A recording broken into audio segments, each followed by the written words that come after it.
มื้อนี้ก็ได้มาไอ้กึ่งได้มาหาเอายามาให้ต่อเอายาไปให้ต่อไว้น่ะยาน้องร้อยเออ 1,000บาทเนี่ยมันมีแต่ก็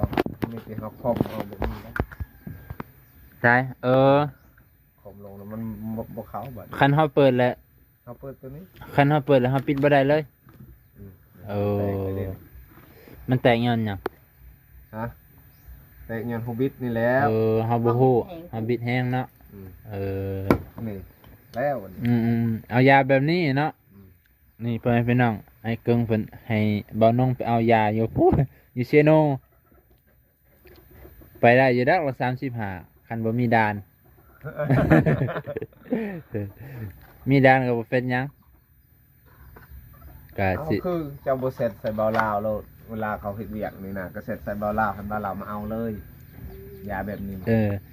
เสียอันนั้นเสียเอาตัวนี้ไปให้เบาลาวให้มื้อนี้ ม เพราะว่านี่เพิ่นบ่มามื้อนี้เพิ่นอาจจะมาเฮือนน้องแดงสิให้เพิ่น เอาเท่านั้นแหละ เออโอเคไปแล้วบัด เอา นี้ โอ้ยเงินก็อยู่เฮือนพุ่นได้ ว่าบ่เป็นหยัง เงินก็ เออเงินก็อยู่เฮือนพอให้เพิ่นน่ะสิไปเอายาให้เพิ่นบ่ฮู้ว่ามันสิ โดย อันนี้สิให้ข่อยไปเอาเงินอีกบ่นี่ เออ เออ ไปเอาเงินแล้วมันพาเลย โอเคเพิ่นย่านเมียเพิ่นช็อก ย่านเมียเพิ่นช็อกอีกให้เพิ่นน่ะมันก็เลยเอายามาให้ไปต่อซึ่งก็บ่ฮู้ว่ามันราคาเท่าใด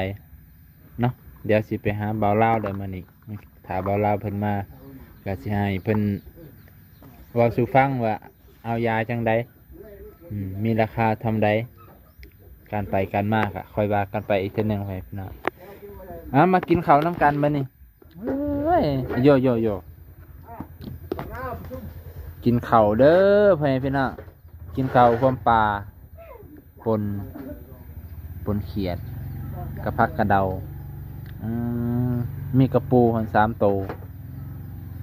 ขอตัวกินข้าวกันได้อบัด